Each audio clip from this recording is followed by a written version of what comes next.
হয় আজি আমি নিখিল বড়ো ছাত্ৰ সন্থাৰ উদ্যোগত যৌথভাৱে বড়ো জাতীয় দল সংগঠন আৰু ৰাজনৈতিক দল 15টাকে জাতীয় দল সংগঠন আমি একত্ৰিত হৈ পেলাই যোৱা 9 তাৰিখে বৰ্মা কলেজত অনুষ্ঠিত যি সভা আছিল সেই সভাৰ সিদ্ধান্ত অনুযায়ী ভাৰতৰ মুখ্য নিৰ্বাচন আয়ুক্তক লৈ আমি অসমৰ নিৰ্বাচনী বিষয়া অনুৰাগ গোয়েলৰ ডাঙৰীয়াৰ যোগেদি এই জনতা ভৱনৰ চিফ লগত আমি মেমৰেণ্ডাম আমি দাখিল কৰিলোঁ আৰু ইয়াত মূলতঃ 3টা বিষয় আমি দাবী হিচাপে ক্লেইমছ এণ্ড অবজেকশ্যন হিচাপে আমি সন্নিৱিষ্ট কৰিছোঁ।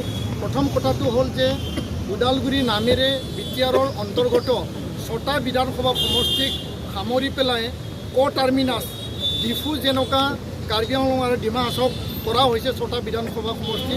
তো ওদালগুৰি নামেৰে 6টা বিধানসভা সমষ্টি বিটিআৰৰ অন্তৰ্গত লোকসভা সমষ্টি 4 নম্বৰ ওদালগুৰি লোকসভা সমষ্টি গঠন কৰিব লাগে, সেই কথাটো আমি নিৰ্বাচন আয়োগলৈ আমি দাবী জনাইছোঁ। আৰু সমান্তৰালভাৱে বিটিআৰত 15টা বিধানসভা সমষ্টি দিয়া হৈছে, তাৰে 6টাতে ৰিজাৰ্ভ এছটিৰ কাৰণে ৰিজাৰ্ভ দিয়া হৈছে।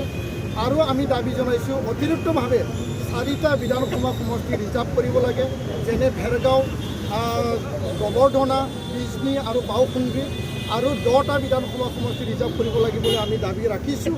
তৃতীয় কথাটো হ'ল যে অসমৰ ভিত্তিত কিছুমান সমষ্টিত জনজাতিক বা বড়োসকলক যি ডিচাইডিং ফেক্টৰ সেইটো মাইনৰিটি কৰা হৈছে, তাত চেডলি বেদলি কৰা হৈছে, যেনেকুৱা গহপুৰ সমষ্টি বা চতিয়া সমষ্টি, ডিফু সমষ্টি বা ডিমৰীয়া সমষ্টিত অপেন কৰিব লাগে।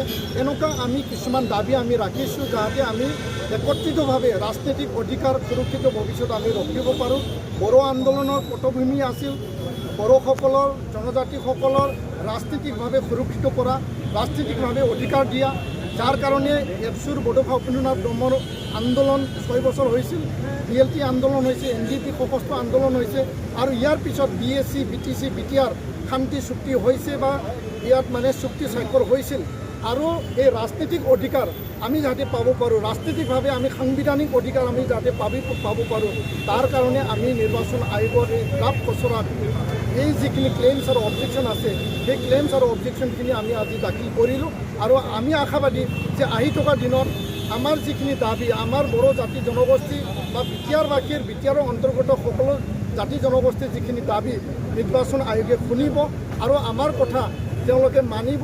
আৰু আমি দৃঢ় বিশ্বাসী আৰু অহা 20-21 এপ্ৰিল মানে জুলাইত যেতিয়া নিৰ্বাচন আয়োগ অসমলৈ আহিব, যেতিয়াই আহে আমি একেলগে লগ ধৰি পেলাই তেওঁলোকক এই দাবী আমি বিতংভাৱে আমি আলোচনাত মিলিত হ'ম। ধন্যবাদ। আৰু